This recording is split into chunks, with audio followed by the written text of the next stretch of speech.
우리 시엄마는 가진 것도 없는 주제에 눈치가 없어요. 맨날 우리한테 기대려고만 하시고.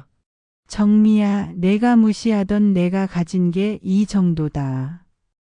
엄마, 다시 한번 기회를 주세요. 민수가 애원했지만 저는 단호했어요.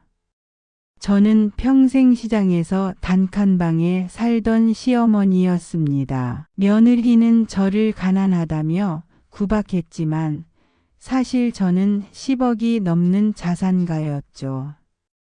결국 며느리의 허영심과 빚으로 인해 모든 진실이 드러났고 그 순간 며느리는 자신이 얼마나 어리석었는지 깨닫게 되었습니다. 이야기를 시작하기에 앞서 좋아요와 구독 부탁드릴게요. 저는 평생 시장에서 장사를 해온 67 할머니입니다. 손이 거칠고 얼굴엔 주름이 깊게 패였죠. 그런 제 모습을 며느리 정미는 늘 비웃었어요. 어머님, 옷 좀 제대로 입으세요. 창피하잖아요. 정미가 친구들 앞에서 대놓고 하는 말이었습니다. 저는 그저 웃으며 넘겼죠. 하지만 속으론 생각했어요. 과연 이 사람이 진짜 가족이 될 수 있을까? 사실 제가 숨기고 있던 비밀이 있었거든요. 평생 모아둔 자산이 10억이 넘는다는 걸 아무도 모르고 있었습니다. 일부러 검소하게 살면서 가족들의 진심을 보고 싶었던 거죠. 저는 20살에 남편을 잃고 홀로 아들 민수를 키웠습니다. 새벽 4시에 일어나 시장에 나가 과일 장사를 했죠. 손님들과 흥정하고 무거운 과일 상자를 나르고 비가 와도 눈이 와도 자리를 지켰어요. 그렇게 40년을 버텨냈습니다. 민수가 대학을 졸업하고 좋은 회사에 취직했을 때 정말 뿌듯했어요. 그리고 3년 전 정미와 결혼했죠. 처음엔 정미도 나름 예의를 차렸어요. 하지만 시간이 지나면서 본색이 드러나기 시작했습니다. 시골 티가 너무 나요. 친구들이 우리 집안 흉을 봐요. 정미는 제가 입는 옷부터 말투까지 모든 걸 지적했어요. 특히 제가 사는 단칸방을 보고는 얼굴을 찌푸렸죠. 이런 곳에서 어떻게 사세요? 우리 집엔 절대 오지 마세요. 창피해서 못 살겠어요. 그 말을 듣는 순간 가슴이 철렁했습니다. 하지만 참았어요. 아직은 정미의 진짜 마음을 더 봐야겠다는 생각이 들었거든요. 어느 날 제가 민수에게 조심스럽게 말을 꺼냈어요. 아들아, 엄마가 이 집에서 같이 살면 안 될까? 민수는 잠깐 망설이더니 정미 눈치를 보며 말했습니다.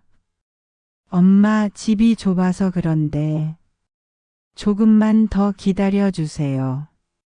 하지만 정미는 대놓고 반대했어요.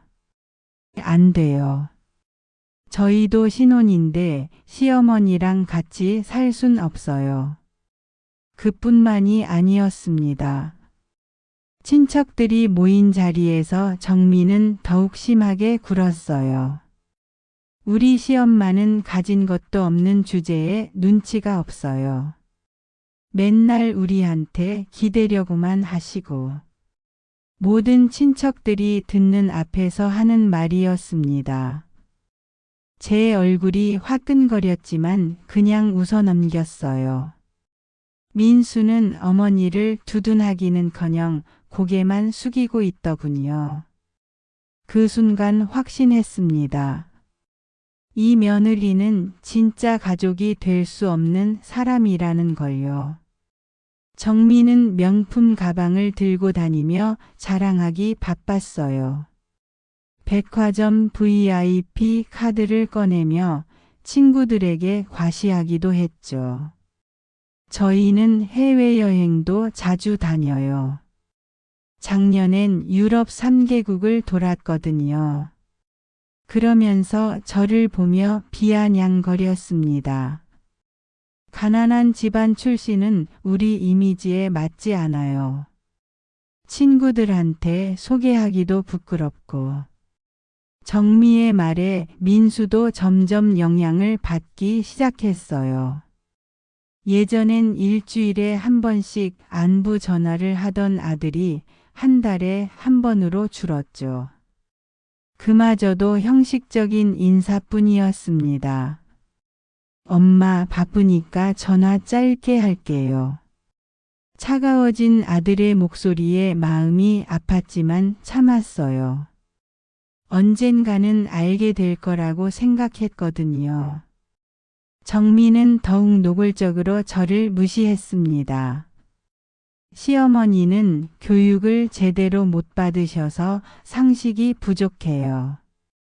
애들한테도 나쁜 영향이니까 멀리 해야죠. 아직 아이도 없으면서 미리 선을 긋는 모습이었어요. 하지만 정미가 전혀 모르는 사실이 있었습니다. 저는 평생 시장에서 번 돈을 한 푼도 허투루 쓰지 않았거든요. 40년간 모은 돈으로 부동산에 투자했어요. 시장 근처 상가 건물 3채, 아파트 2채를 소유하고 있었죠. 은행 예금만도 3억이 넘었습니다. 총 자산이 정확히 12억 7천만 원이었어요. 왜 이걸 숨겼냐고요? 사람의 진심을 보고 싶었기 때문입니다. 돈이 있다고 하면 갑자기 태도가 바뀌는 사람들을 너무 많이 봤거든요. 특히 정미 같은 사람 말이에요. 만약 제가 부자라는 걸 알았다면 벌써 극진하게 모셨을 겁니다. 하지만 그건 진짜 마음이 아니잖아요. 저는 일부러 단칸방에서 검소하게 살았어요.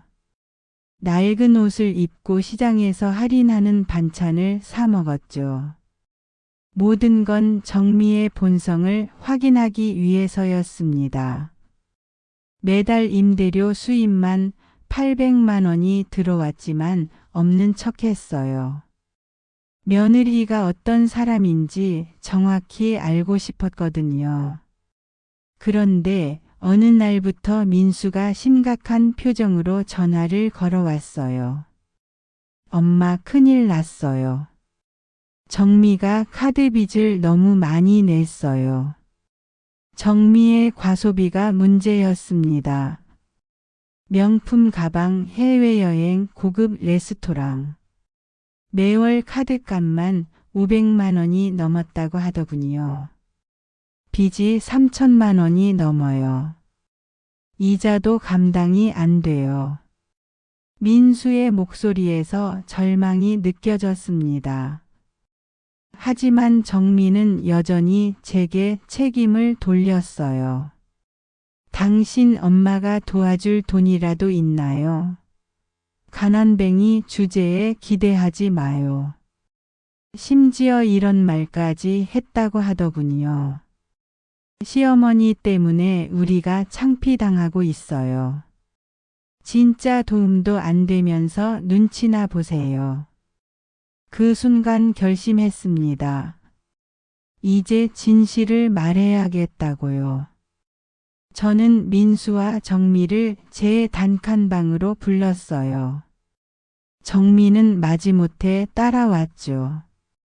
이런 좁은 곳에서 무슨 할 말이 있다고 그래요. 정미가 짜증스럽게 말했습니다. 하지만 저는 침착하게 서랍에서 서류들을 꺼냈어요. 등기부등본 5장, 통장 3개, 그리고 부동산 감정평가서까지. 정미야, 내가 무시하던 내가 가진 게 이 정도다. 서류를 펼쳐 보이자 정미의 얼굴이 하얗게 변했어요. 민수도 입을 다물지 못하고 있었죠. 상가 건물 세 채에서 나오는 임대료가 월 500만 원, 아파트 두 채에서 300만 원. 은행 예금이 3억 2천만 원이야. 정미가 떨리는 목소리로 물었어요. 이게 정말이에요. 40년간 시장에서 피땀 흘려본 돈이다. 하지만 널 시험해봤지. 돈 냄새만 맡으면 달려드는 내 본성이 궁금했거든. 정미는 할 말을 잃고 서 있었어요. 그제야 자신이 얼마나 어리석었는지 깨달은 것 같더군요. 민수는 눈물을 흘리며 무릎을 꿇었습니다. 엄마, 죄송해요. 정말 죄송해요. 하지만 이미 늦었죠. 저는 냉정하게 말했어요. 민수야, 내가 정말로 어떤 사람인지 이제 알겠다. 정미도 마찬가지고. 그 다음 주에 저는 변호사 사무실에 갔어요.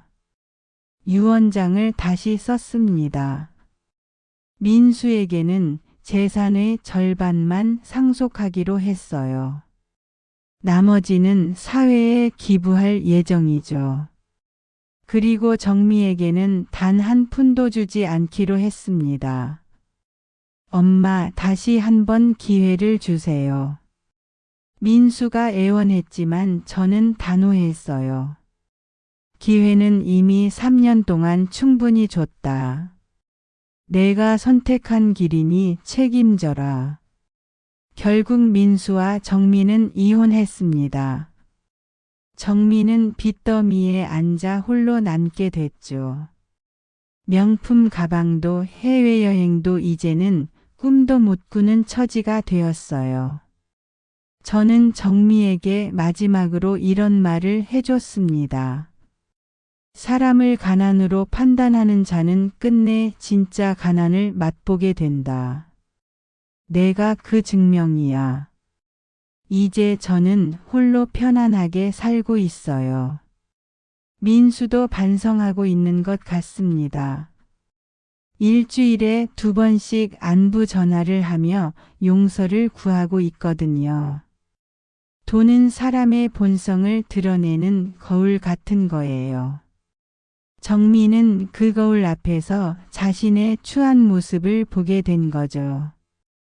여러분도 기억하세요. 사람을 겉모습으로 판단하지 마세요.